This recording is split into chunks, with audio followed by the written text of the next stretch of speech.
Sylvia telak bangun. Tentu karena tidur larut malam. Ditambah lagi hujan turun menyebabkan tidur lelap. Makanya pagi dengan rutinitas terkadang membuatkan jengkel karena selalu berulang tanpa kompromi. Dan karena bangun kesiangan, ia harus mempercepat segala persiapan menjelang berangkat. Rutinitasnya sedikit berantakan. Waktu yang hanya tersisa 30 menit lagi, membuat dia harus berlaku secara kilat. Setelah selesai berdandan dan berganti pakaian, secepat kilat dia meraih tas yang menggantung di dinding. Dia segera keluar dari kamar lalu bergegas ke ruang samping bangunan berpagar pintu jeruji besi. Untung sudah terlepas kuncinya. Tentunya dibuka oleh tetangga yang tak telak bangun dan sekarang mungkin sudah berada kantornya. Ops, tak ada kunci di tangan. Sylvia memaki dalam hati. Menyilangkah tas di antara stang sepeda motor, ia kembali ke rumah. Ambil gantungan kunci yang sudah standby di atas meja. Sylvie mengendarai motor itu dengan kecepatan yang cukup tinggi. Sungguh dia khawatir sekali akan terlambat datang ke kantor. Sedangkan dia tahu bagaimana atasannya yang sangat disiplin dan tidak ingin mentolerir siapapun karyawan yang datang tidak tepat waktu. Jalan ramai dengan sepeda motor dan mobil. Semua tentu dengan tujuan berbeda. Tetapi semua punya keinginan agar segera sampai di tujuan. Dia semakin mempercepat laju kemudi motor Matic berwarna putih itu. Namun, tanpa dia duga, tepat di perempatan jalan beberapa ratus meter dari kantor, tiba-tiba terdapat sebuah mobil mewah berwarna hitam yang melintas dengan begitu cepat, sehingga membuatnya sedikit membeliak dan hilang kendali. "Arro!" teriaknya penuh kekagetan. Suara benturan keras antara motor yang dikendarai Sylvia dengan mobil hitam yang melintas di depannya seketika memecah di udara. Dia mengalami kecelakaan. Peristiwa itu terjadi begitu cepat. Sekelebat mobil yang melintas tiba-tiba, membuat dia tidak bisa mengendalikan kemudinya. Akhirnya, dia menabrak mobil itu dan terjatuh bersamaan dengan motor yang dia kendarai. Sylvia mengadukan kesakitan ketika dia baru tersadar bahwa salah satu kakinya tertindih oleh motor itu. Kakinya tidak bisa bergerak sama sekali. Begitu peristiwa itu terjadi, sang pemilik mobil pun langsung turun dan menghampiri Sylvia. "Hei, bodoh, jalan tidak muka mata." Suara bariton seketika mengalihkan perhatian Sylvia yang masih fokus memegangi kakinya, berusaha menahan rasa sakit. Sylvia sedikit mendongak, lalu memperhatikan pria yang kini telah berdiri di depannya. Tampak sepatu pantofel berwarna hitam mengkilap di depannya. Dia menaikkan tatapannya hingga ke atas. Penampilan pria bergaya eksekutif muda yang kini sedang berada di depannya. Melihat penampilan pria itu, Sylvia sudah dapat memastikan bahwa wajah pria itu memiliki wajah yang tampan. Namun, seketika dia terperangah, ketika tatapannya terhenti tepat di wajah pria tersebut. Bagai melihat hantu mata gadis itu terbelak membulat. Mulutnya ternganga tidak percaya dengan matanya. Betapa dia sangat terkejut ketika mendapati sosok tampan yang tidak asing baginya. "Kau!" ucap pria itu tampak membeliak. Nyatanya bukan hanya Sylvia yang terkejut, melainkan pria itu juga. Tak disangka mereka saling kenal. "Pak Geno." Sylvia tampak membulatkan tatapannya kepada pria yang menjadi sang CEO di perusahaan tempatnya bekerja. "Kau! Bukankah kau karyawan di kantorku?" tanya Geno menatap tajam wajah Sylvia. "Betul, Pak." Pria itu bercakap pinggang dengan ekspresi berubah makin murka ditambah tatapannya yang begitu menusuk. Hal itu sontak membuat Sylvia seketika bergetar ketakutan. "Maaf, Pak," ujar Sylvia meringis seraya merasakan nyeri di lutut. "Apa yang kau lakukan dengan mobilku? Kau sengaja ingin menghancurkannya?" bentaknya. Gelegar suara itu membuat Sylvia makin gugup dan takut. "Tidak, Pak. Maaf," jawab Sylvia dengan bibir yang sedikit bergetar. "Lalu, apa ini?"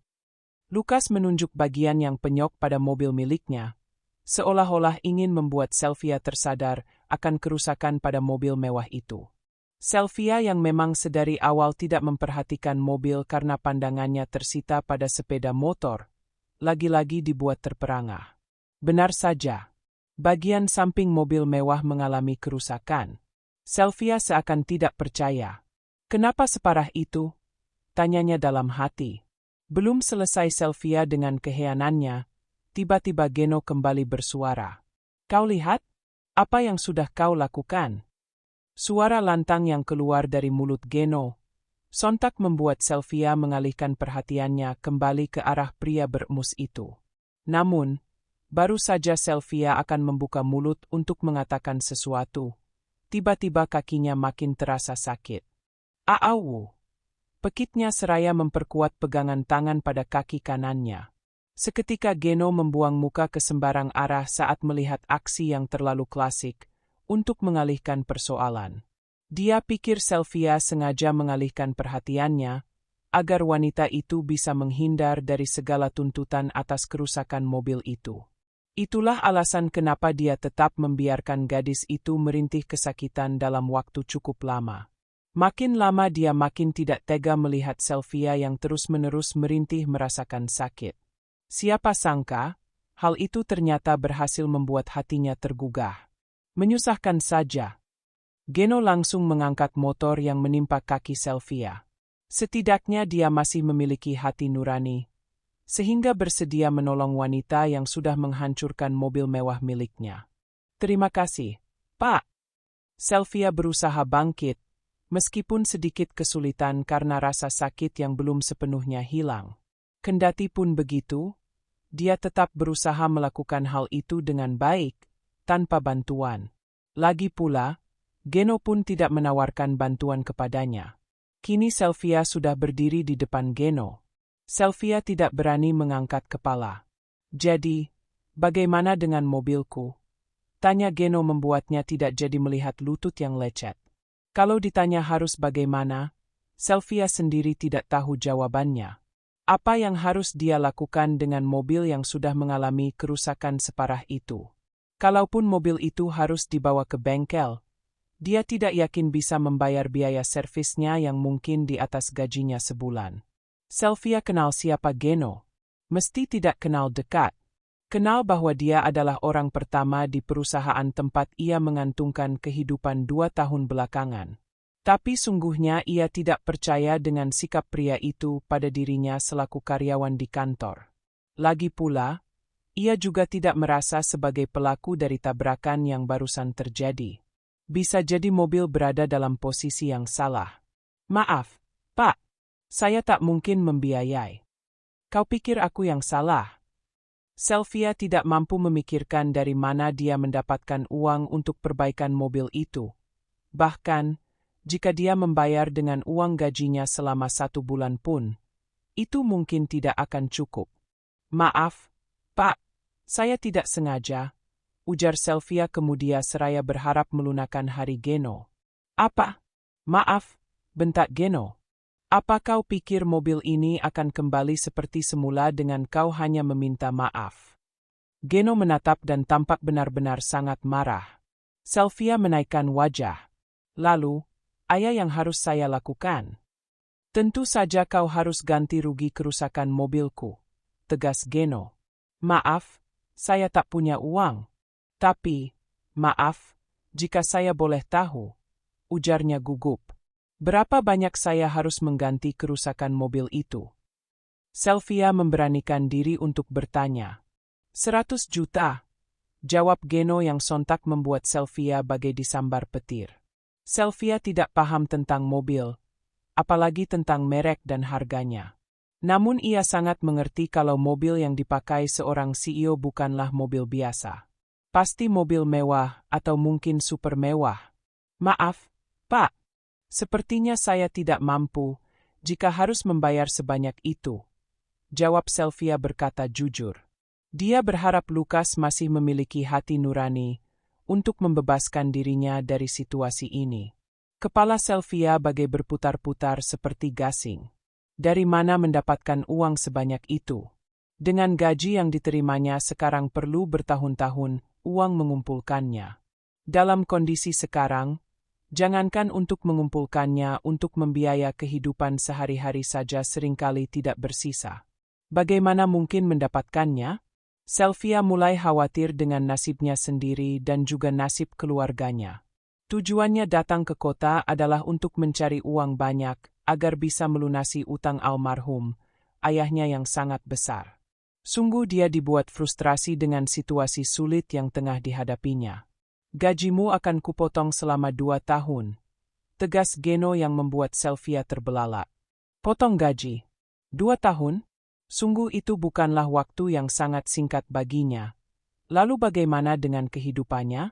Pak, saya mohon jangan lakukan itu. Bagaimana nasib keluarga saya di desa? Tutur Sylvia memelas. Karena Geno diam saja, Sylvia melanjutkan. Hanya saya satu-satunya harapan mereka. Ibu saya sedang sakit, adik saya masih sekolah. Dari mana kami bisa makan, kalau saya tidak memiliki upah pekerjaan? Saya mohon jangan lakukan itu. Pak, ucap Sylvia memohon sambil mengatupkan kedua tangannya di bawah dagu. Tanpa dia sadari matanya sudah berkaca-kaca, lalu air mata itu tumpah tanpa bisa dicegah. Sungguh dia tidak ingin lagi dihadapkan dengan situasi sulit seperti sekarang ini. Rasanya Tuhan seperti tidak adil padanya. Kenapa dia selalu diberikan ujian yang pelik, di tengah hidupnya yang makin mencekik? Melihat situasi demikian, seketika Geno mengangkat sebelah alisnya. Dia ingin meyakinkan diri bahwa gadis itu sedang bersungguh-sungguh dengan permohonannya. Jadi, kau tidak bisa mengganti rugi kerusakan mobilku? Tanya Geno langsung dengan cepat dijawab Sylvia dengan anggukan kepala. Saya akan melakukan apapun yang Bapak minta, tetapi tolong jangan potong gaji saya. Saya sangat membutuhkan uang itu untuk biaya hidup saya dan keluarga. Saya mohon, Pak, pinta Sylvia seraya memasang ekspresi memelas. Geno terdiam beberapa jenak seolah sedang berpikir. Baiklah, siapa namamu? Tanyanya kemudian. Gadis itu menghela nafas.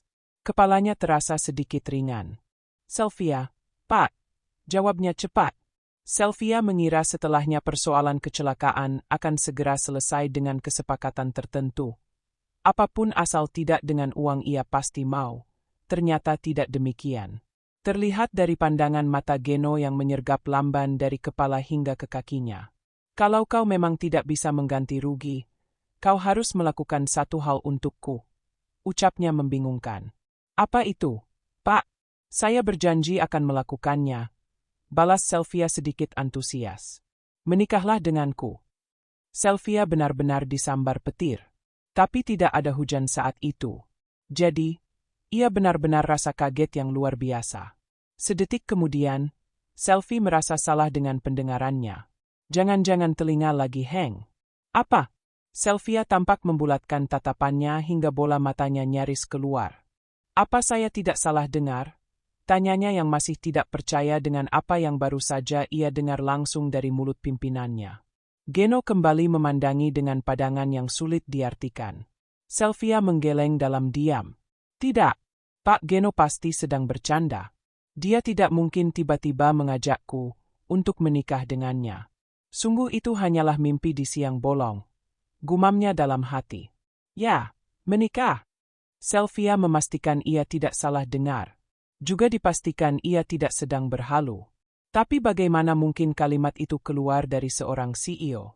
Ya, menikah dengan aku. Ulang Geno. Dengan ucapan kedua itu Sylvia tidak perlu mempertanyakan pada dirinya apakah ia sedang bermimpi. Bagaimana mungkin bermimpi bila tengah berdiri di pinggir jalan berhadapan dengan seorang CEO perusahaan ia bekerja? Meski begitu Sylvia merasakan sesuatu yang aneh. Aneh sekali kenapa Geno mengajaknya menikah. Mereka hanya saling sebagai atasan dan bawahan. Di kantor pun Geno selalu bersikap dingin kepada seluruh karyawan, terlebih lagi kepada Sylvia yang hanya karyawan biasa. Nama aku dia tidak tahu, gumam Sylvia. Tetapi kenapa dia mengajak menikah? Bagaimana? Kau mau menerima tawaranku?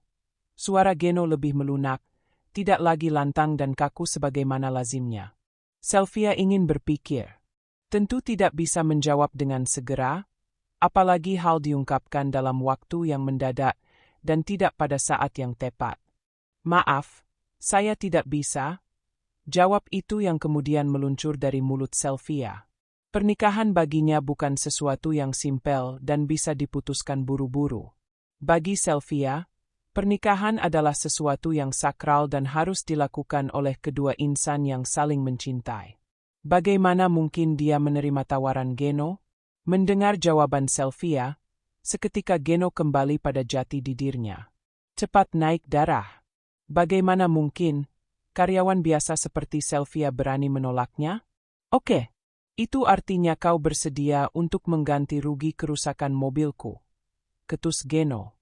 Sylvia ingin melihat mata Geno. Ia ingin mengetahui apakah ada kebenaran di sana. Aku putuskan bahwa kau tidak akan menerima upah selama 3 tahun. Dan selama itu pula, kau tidak diperbolehkan untuk izin tidak masuk kerja ataupun cuti. Tandas Geno pula. Sylvia merasa makin terjepit dan tidak percaya apa yang sesungguhnya terjadi. Kejadian aneh yang terjadi di pagi dengan rutinitas tak biasa ini sungguh membuat hidupnya menjadi terancam. Tapi, Pak, Sylvia masih berupaya mencari kelonggaran. Kau sudah menolak tawaranku, bukan? Geno tersenyum miring. Begitu sanksinya. Tapi, bagaimana dengan upah kerja saya? Tanya Sylvia gugup. Apa kau tuli? Kau tidak dengar apa yang baru saja aku katakan? Bentak Geno. Tapi, itu tidak adil buat saya, balas Sylvia. Apa kau bilang? Tidak adil. Geno membelalakkan matanya. Lalu, bagaimana dengan mobil yang kau hancurkan? Apa itu adil bagiku? Tandasnya kesal. Saya mohon, izinkan saya bekerja dan tetap menerima upah dari pekerjaan saya. Dan saya tak mungkin memperbaiki mobil itu. Saya sangat membutuhkan uang banyak, Pak. Lagi-lagi Sylvia memohon agar Geno tidak memberinya yang dinilai akan mematikan kehidupannya. Berapa uang yang kau butuhkan? Tanya Geno menatap penuh selidik. Saya harus membayar utang. Hanya pekerjaan saya yang menjadi harapan satu-satunya, agar saya bisa melunasi hutang itu dan keluarga saya tidak lagi dikejar oleh rentenir. Jelas Sylvia. Berapa? 300 juta? Jelas Sylvia pelan. Geno mengulangi angka itu dengan suara seakan tidak percaya. Bagaimana bisa wanita yang sepertinya lugu ternyata memiliki banyak utang? Itu utang almarhum ayah. Sebelum beliau meninggal, beliau meminjam uang kepada rentenir dengan jumlah yang sangat besar, sehingga saya dan ibu saya harus mengangsur setiap bulan. Tutur Sylvia dengan mata berkaca-kaca mengingat hidupnya yang begitu menyedihkan setelah kepergian sang ayah beberapa tahun lalu. Geno seperti mendapat jalan. Ia pun berkata, aku bantu membayar utang-utang itu dan juga menjamin biaya hidup keluargamu. Tetapi dengan satu syarat. Geno mengantung kalimatnya. Sylvia sudah tahu kelanjutannya, namun ia masih bertanya, apa itu? Kau harus menerima tawaran untuk menikah. Sylvia terdiam beberapa saat. Sungguh dia sangat dilema dihadapkan dengan situasi seperti ini. Di satu sisi, dia ingin sekali bisa segera melunasi utang-utang agar keluarganya bisa hidup tenang. Tetapi di sisi lain dia juga merasa tidak siap berumah tangga dengan orang tanpa dasar cinta. Kau bersedia? Sylvia merasa mulutnya berat untuk dibuka sebab dia tidak tahu harus berkata apa. Ia belum berani memutuskan sekarang. Perlu waktu guna mempertimbangkan banyak hal untuk memutuskan pernikahan sebagai putusan yang amat sangat serius. Beri saya kesempatan untuk berpikir, Pak, tutur Sylvia berharap. Bagaimana kau minta kesempatan, sementara aku sudah tidak memiliki banyak waktu? Balas Geno. Saya perlu memberitahu Mama dan minta persetujuannya, kata Sylvia yang mendapat alasan untuk mengulur waktu. Bukan urusanku, sergah Geno cepat. Aku hanya perlu melunasi utang dan menanggung biaya hidup keluargamu bila kau bersedia menikah denganku. Selebihnya, kau atur sendiri. Tapi, Pak, aku tidak suka menunggu. Kalau kau bersedia, katakan sekarang juga. Sergah Geno tak memberi Sylvia kesempatan memprotesnya. Sylvia menarik nafas. Ia kemudian berpikir, sepertinya menikah dengan Geno bukanlah pilihan jelek. Bukankah aku akan mendapat keuntungan besar dari pernikahan ini? Selain utang ayahnya akan segera terlunasi, hidup keluarganya pun akan terjamin. Bukankah dengan putusan itu persoalan yang membelit keluarga akan teratasi? Sekarang Sylvia tak memiliki banyak waktu untuk berpikir. Terpenting saat ini permasalahan keuangan dan kehidupan keluarga dan dirinya teratasi. Dalam satu tarikan nafas Sylvia memutuskan, "Baik, Pak. Saya bersedia." Mobil Geno tampak berhenti di sebuah butik ternama di kawasan pusat kota. Sepanjang perjalanan tidak banyak kata yang terucapkan karena tidak banyak tanya dari Geno. Sementara Sylvia merasa perlu menenangkan diri atas putusannya dengan berdiam diri. Ia pun mengekor langkah Geno memasuki butik tanpa bertanya. Sylvia tahu apa yang harus dia mesti lakukan. Cukup mengikuti kemana kaki Geno melangkah tanpa tanya. Sejumlah karyawan butik yang menyambut kedatangan mereka dengan ramah dan senyuman merekah. "Keluarkan semua gaun pengantin yang kalian miliki, dan berikan gaun terbaik untuknya," tegas Geno tanpa berbasa-basi.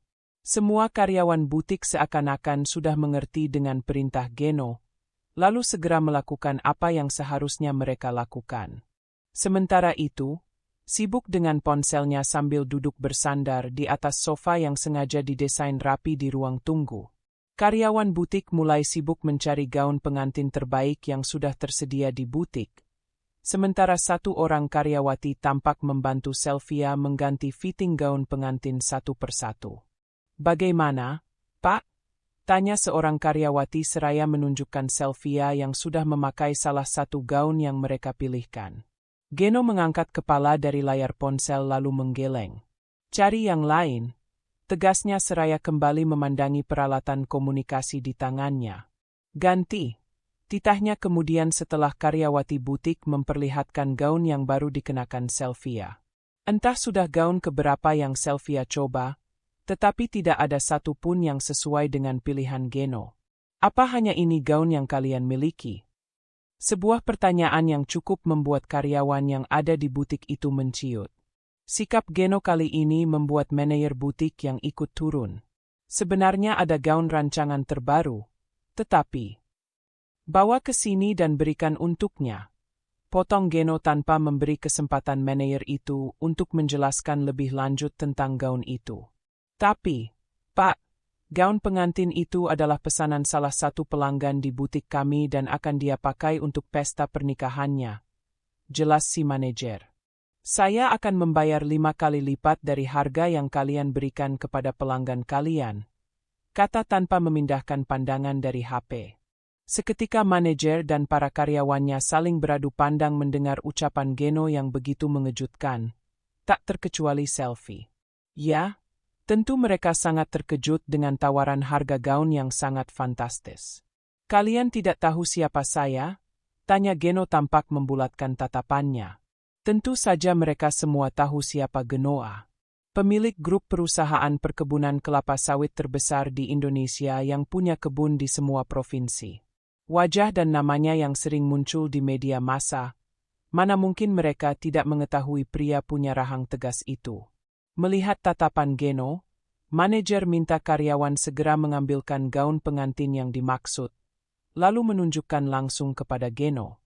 "Gaun ini sangat indah dan elegan, sepertinya akan sangat cocok dengan nona ini," ucap manajer sambil memegang sebuah mermaid dress berwarna putih dengan hiasan aksen payet di bagian lekuk badannya, sehingga makin terlihat cantik dan mewah, tetapi tetap terkesan elegan. "Pakaikan ke dia," kata Geno memandang Sylvia dengan ujung mata. Hanya dalam waktu singkat, Sylvia dan salah satu karyawan yang membantunya tampak sudah berdiri kembali di hadapan Geno. Geno memperhatikan bagian bawah gaun pengantin yang dikenakan Sylvia, lalu tatapannya berlanjut ke atas hingga membuatnya bangkit seolah-olah terhipnotis oleh wajah Sylvia yang tampak begitu cantik mengenakan gaun pengantin itu. "Oke, aku suka," kata Geno seraya melirik manajer butik yang langsung paham apa artinya pandangan itu. Manajer menyerahkan selembar kertas putih bertuliskan keterangan tentang gaun dan harganya. "Sudah aku transfer," kata Geno memperlihatkan angka 500 juta rupiah tertulis di layar HP. Dalam mobil Geno memberi penegasan pada Sylvia, "Kita menikah minggu depan." Kantor perusahaan geger ketika merebak informasi CEO Geno akan menikah dengan salah seorang karyawati. Semua orang di kantor pada bertanya-tanya antara percaya dengan tidak. Bagaimana mungkin CEO menikah dengan Sylvia? Sebab tidak ada yang istimewa dengan gadis itu. Ia tidak masuk kelompok karyawati tercantik di lingkungan kantor. Dari latar belakang keluarga, Sylvia bukan pula punya keluarga kaya atau terpandang. Untung saja Sylvia tidak perlu menjawab pertanyaan-pertanyaan itu. Sebab sehari setelah mengambil baju pengantin di butik, ia sudah dilarang Geno masuk kerja. Dan acara pernikahan yang masih diragukan Sylvia pun akhirnya tiba. Sylvia tampak duduk berdampingan dengan Geno di atas pelamaninan, menyambut setiap tamu undangan yang hendak mengucapkan selamat kepada mereka. Baik Sylvia maupun Geno terlihat menyunggingkan senyuman kepada para tamu undangan itu.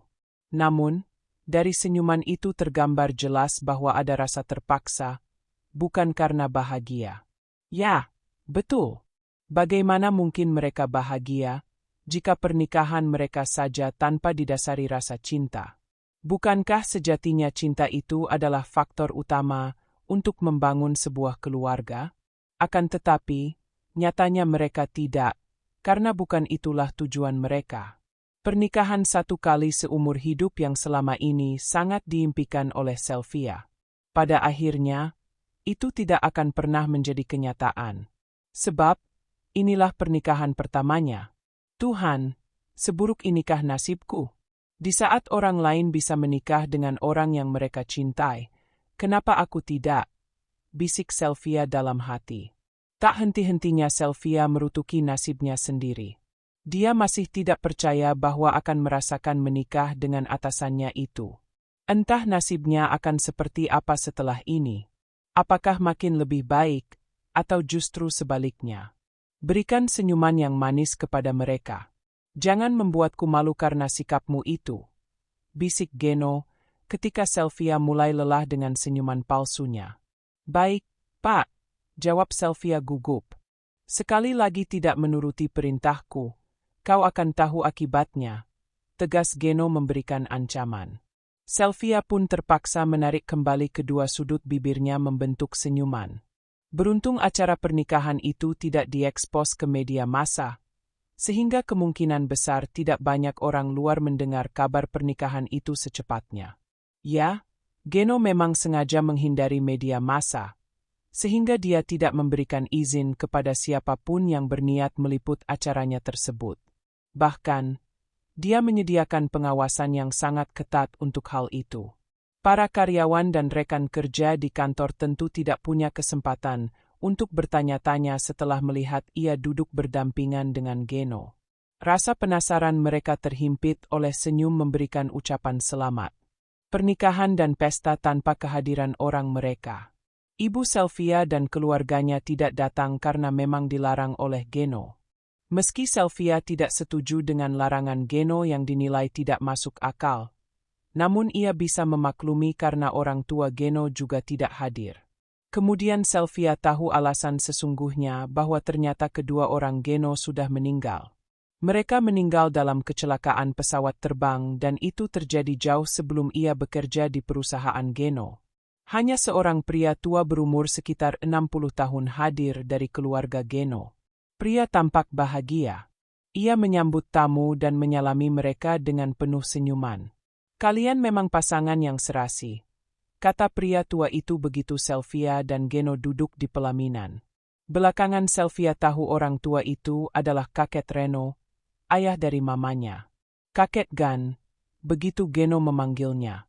Sekilas kakek Gan beda dengan Geno. Orangnya periang. Ia suka berbicara dan tertawa terbahak-bahak sampai badannya ikut berguncang-guncang. Sylvia suka melihat ekspresi dan tingkah kakek Gan. Ia ingin mengenal kakek dan lebih dekat dengannya. Terlebih kakek Gan sering memandang padanya dan langsung tersenyum begitu mata mereka bersirobok. Mau sampai kapan kau berdiri di situ? Geno yang sudah duduk di atas tempat tidur tampak membuka kancing lengan bajunya, tanpa menoleh ke arah Sylvia yang masih berdiri di dekat pintu kamar hotel.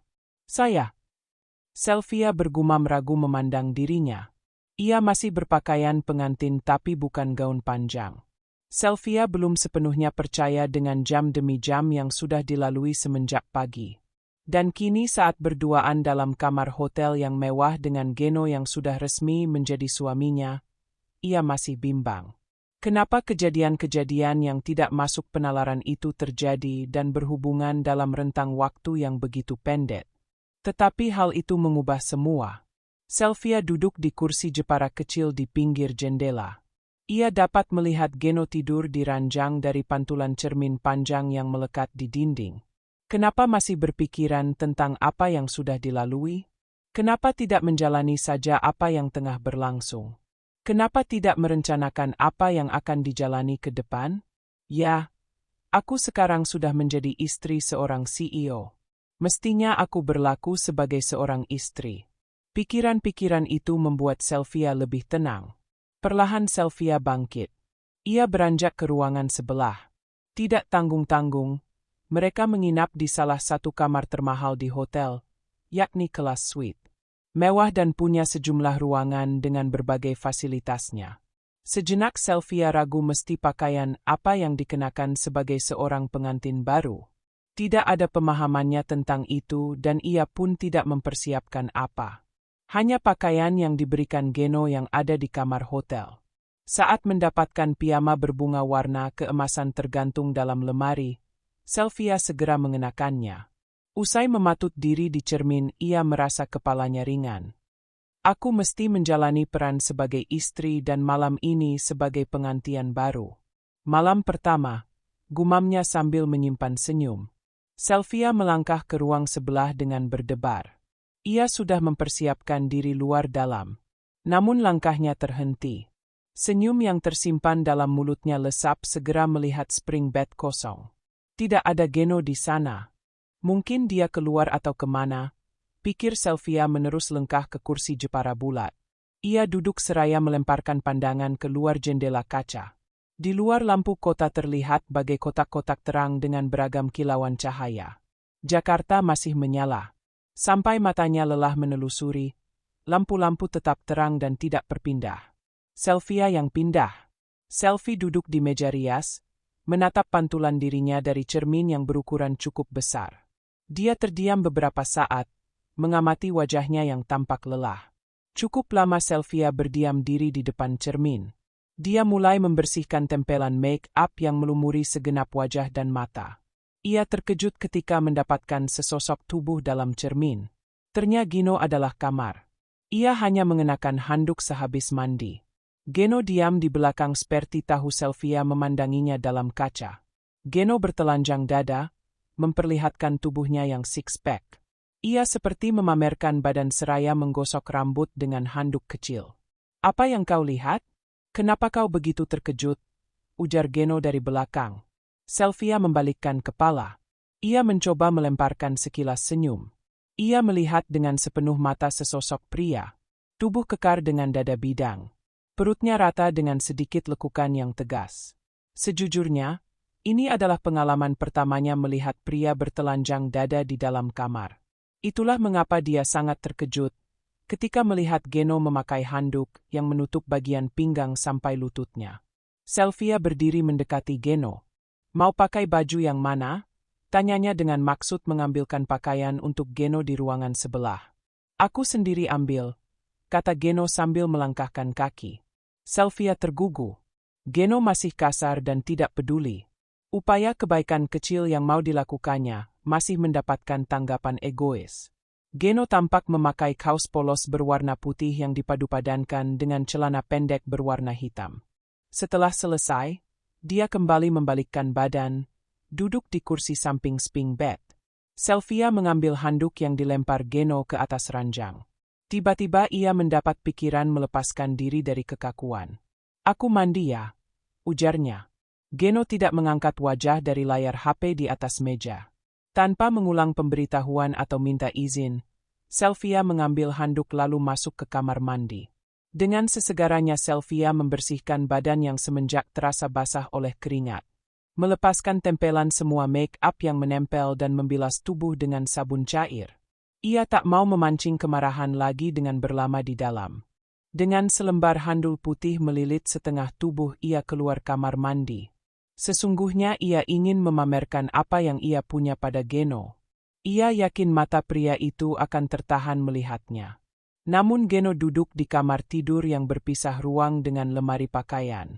Sylvia tersenyum senang ketika mendapatkan pakaian tidur dalam lemari. Dengan cepat dipakainya. Ia mematut diri setelah pakaian tipis warna maron tersangkut di badannya. Diam-diam rasa percaya dirinya tumbuh. Geno masih duduk dengan kepala tertunduk setelah ia duduk di pinggir ranjang. Ia sengaja menghempaskan tubuh agar Geno mengangkat kepala. Tapi ia bergeming tak terpengaruh. Beberapa lama keheningan berlangsung. Geno diam dengan HP di depan mata, sementara Sylvia duduk membekuk di pinggir ranjang. "Pak!" Sapa Sylvia ragu tidak tahu mesti berkata apa. Tak ada tanggapan. Bahkan tolehan pun tidak. Sylvia menekan rasa nyeri di hati ketika membuka mulut lagi. "Maaf, Pak. Aku capek." "Kau tidur saja," sergah Geno tanpa gerakan apa-apa. Sylvia tercekat. Helaan dan hembusan nafas terdengar di depan hidungnya. Ia melirik jam bulat di dinding. Pukul 22.15. Ia belum mengantuk tapi ia ingin memejamkan mata. Mungkin hanya kelelahan duduk dan berdiri setengah hari. Tersenyum, menyalami dan bertegur sapa. Sylvia menaikkan kedua kaki ke atas spring bed. Ia menggeser badan agak ke atas. Lalu meletakkan kepala diam-diam di atas bantal. Tidak ada tolehan dari Geno. Perlahan Sylvia melepaskan pandangan pada tubuh tergolek lulus berlaut kain tipis warna maron hingga sampai ke ujung kaki. Ketika kemudian pria itu berdiri setelah meletakkan HP di atas meja, Sylvia menarik kaki. Dugaannya pria akan tidur di sebelahnya ternyata salah sama sekali. Geno berlalu di ujung ranjang menuju ruangan lain. Beberapa saat kemudian ia kembali dengan sebotol minuman dan bungkusan snack di tangan. Tanpa melirik Sylvia, ia kembali duduk di kursi semula. Sylvia memandang dengan perasaan tak menentu. Ia merasa tidak tahu apa mesti dilakukan. Tetap membiarkan tubuh di spring bed tanpa suara, menurutnya adalah pilihan terbaik. Lalu menunggu. Sylvia merasa ada perubahan dengan Geno. Ia lebih banyak diam. Kediaman Geno membuat Sylvia tidak berani melakukan apa-apa. Padahal, ia ingin sekali didatangi Geno dengan berada di sampingnya. Lalu berbicara entah tentang apa. Laku kemudian melakukan sesuatu bersama-sama. Sesuatu perbuatan yang seringkali ditunggu berpuluh tahun. Tetapi begitulah, tidak terjadi apa yang ditunggu-tunggu Sylvia. Sampai beberapa jam kemudian ia tertidur dalam penantian itu. Pagi saat terbangun Sylvia mendapatkan dirinya sendirian dalam kamar. Tidak ada orang di sampingnya. Sylvia memandangi badan, tangan, kaki dan semuanya. Sepertinya tidak ada terjadi sesuatu dengan dirinya. Sylvia turun dari spring bed dan menuju ruangan makan. Tidak ada Geno. Ia juga tidak menemukan pria ketika masuk ke toilet. Pun tidak ada di balkon. Di mana dia? Seharian Sylvia berkutat dalam kamar. Suasana kamar mewah mampu membuatnya betah tanpa banyak menggerutu. Apalagi berada dalam kamar semua kebutuhan tinggal angkat telepon.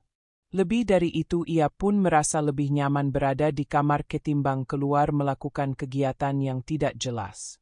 Hingga siang belum ada kejelasan tentang Geno. Dan Sylvia masih berpikiran positif. Mungkin Geno punya urusan atau sesuatu yang mesti dikerjakannya. Tidak ada yang lebih baik daripada menunggu. Rasa kantuk pun mulai melanda. Sylvia tampak menaiki tempat tidur, lalu membaringkan tubuhnya di sana. Namun, baru saja dia akan merebahkan badan, tiba-tiba terdengar seseorang membuka pintu. Sylvia menaikkan badan, bersandar pada ujung spring bed. Sylvia menarik ujung bibir mengembangkan senyum begitu dilihatnya Geno muncul di samping pintu. Ia ingin menyapa atau bertanya. Tapi mulutnya terasa kaku setelah senyumannya mengantung tanpa balasan. Geno duduk di kursi jepara bulat pinggir jendela kaca. Ia membakar rokok. Setelah beberapa saat berlalu, Sylvia buka mulut. Saya kira Bapak meninggalkan saya, ujar Sylvia memancing. Meninggalkan? Memang aku bodoh, ketus Geno. Sylvia tersenyum tipis, dalam hati merasa pancingannya termakan. Setengah harian saya ditinggal, katanya tanpa melanjutkan. Dari semalam aku keluar kamar, ujar Geno. Jadi? Sylvia menutup mulutnya. Dia tidak berada di kamar dari malam? Berarti semalam aku tidur sendirian? Benar-benar tidak terjadi sesuatu antara aku dengan dia?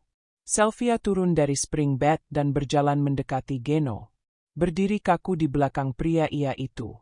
Ia kemudian mengulurkan tangan menjangkau pundak Geno lalu meremas dengan lembut. Merasa tak ada penolakan, Sylvia meneruskan pijatannya. Lalu menggunakan kedua tangan pada kedua pundak Geno.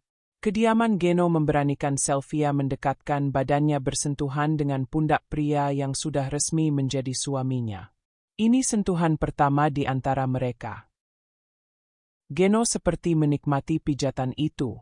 Setidaknya begitu kesimpulan Sylvia karena tidak keluar suara penolakan atau bentakan. Yang dirasakannya justru belakang kepala Geno menyentuh ujung pakaiannya. Sylvia mengangsur langkah ke depan menyebabkan kepala Geno menekan perutnya. Geno masih diam, tapi jari tangannya tidak lagi sibuk di depan layar HP. Sylvia makin berani. Sambil memijati pundak Geno, ia memiringkan badan sedikit ke depan hingga terjadi sentuhan lembut dengan kepala bagian belakang. Detik demi detik sentuhan lembut itu bertambah kuat bagai guncangan mobil yang tengah melewati jalan berlobang. Sampai kemudian Sylvia membisikkan sesuatu ke telinga Geno sambil merengkuh bahunya. Tidak, aku capek. Ketus Geno tiba-tiba yang membuat Sylvia kaget setengah mati. Langsung berantakan bayangan indah yang ada dalam kepalanya. Maaf, Pak, ujar Sylvia bingung. Dalam kebingungannya Sylvia melihat beberapa botol air mineral di meja bulat sudut kamar. Segera diambilnya dan diletak di meja depan Geno. Sylvia mengambil 2 gelas di ruang sebelah. Diminum, Pak, ajaknya setelah menuangkan air mineral ke gelas. Geno segera meneguknya. Hal yang sama juga dilakukan Sylvia. Ia merasa sedikit lega. Geno tampak gelisah. Dengan kepala tertunduk ia memandang ke kiri dan ke kanan tanpa jelas mau melihat apa. Terdengar helaan nafas beberapa kali. Sylvia pindah duduk di pinggir jendela kaca. Ia tak ingin membebani. Namun ia berkesimpulan Geno tengah menghadapi permasalahan berat hingga membuatnya sampai-sampai tidak punya keinginan untuk menuntaskan prosesi pernikahan mereka dengan malam-malam yang indah. Terdengar telepon hotel berdering beberapa kali. Sylvia segera mengangkatnya lalu berbicara. Ia kemudian mendekat pada Geno. Petugas hotel nanya makan malamnya apa mau diantar sekarang. Ujarnya pada Geno menyampaikan pembicaraan di telepon. Ya, tidak sampai 5 menit kemudian, 2 orang petugas hotel mendorong troli 3 tingkat yang penuh dengan piring menu, lengkap dengan minuman dan buah. Mereka menyusunnya di atas meja makan dalam kamar hotel. Usai mengangguk hormat setelah menyebutkan makan malamnya sudah siap disantap, kedua petugas hotel itu berlalu. Sylvia mengajak Geno pindah duduk ke ruang makan. Ia berdiri di samping Geno sambil berharap tangannya digandeng menuju ruang sebelah. Namun pria itu berlalu bagai bis kota. Bagi Sylvia yang 2 tahun belakangan tinggal di kosan dan hidup dari gaji setara UMR, yang terhidang di atas meja adalah menu makan yang lebih sering dilihatnya di majalah menu atau postingan referensi resto terkemuka. Sebagian besar malah belum pernah dicicipinya sama sekali. Ia bahkan tidak tahu namanya. Sylvia tersenyum dalam hati sebab mulai merasakan enaknya punya suami yang kaya. Bisa makan menu istimewa di hotel mewah.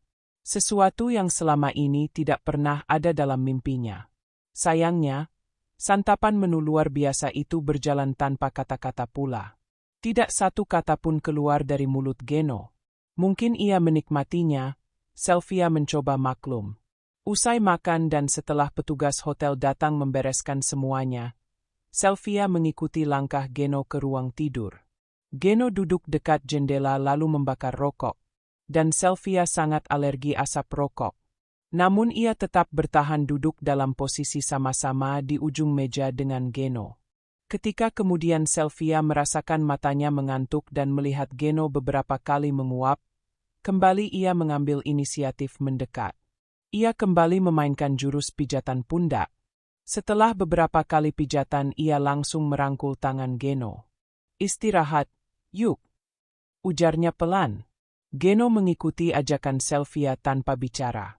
Sylvia beranjak ke spring bed dengan langkah pasti namun dadanya berdebar kencang. Sylvia membiarkan Geno naik duluan dan ia langsung merebahkan badan ke samping kiri suaminya. Dengan dada masih berdentum, ia makin mendekat. Menunggu sesaat lalu mengalungkan tangan ke sebelah. Sylvia membiarkan tangannya tergeletak begitu saja dan tidak berani melakukan apa-apa. Ia hanya berdoa agar terjadi sesuatu. Sampai matanya terlelap Sylvia merasa tak ada yang terjadi dengan dirinya. Ia malah bermimpi. Mimpi mengendari mobil mewah melewati jalan di pergunungan. Ia menelusuri jalan berliku menanjak naik dan turun dengan kecepatan tinggi. Sylvia menjadi pengemudi yang jago. Ia mampu melalui jalur berbahaya dan rawan dengan aman.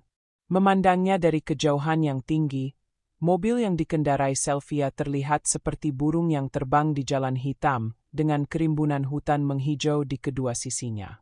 Dalam suatu momen saat melewati tikungan yang tiba-tiba muncul setelah jalan lurus yang panjang, Sylvia kaget dan terlambat melakukan antisipasi. Mobil meluncur lurus ke depan jatuh terperosok masuk jurang. Mobilnya berguling-guling hingga kemudian tertahan di depan sebuah pohon besar. Tertahan setelah sebelumnya terjadi benturan keras. Pas benturan terjadi Sylvia terbangun. Usai meredakan kekagetan dan kebingungannya, Sylvia kemudian menyadari kalau ia sendirian di atas spring bed. Ia sendirian dalam kamar. Tidak ada Geno. Bagaimana mungkin? Sylvia makin tidak mengerti apa sesungguhnya yang tengah terjadi. Di atas meja ia mendapati selembar kertas notes hotel yang bertuliskan, "Maaf, aku tidak bisa melakukannya."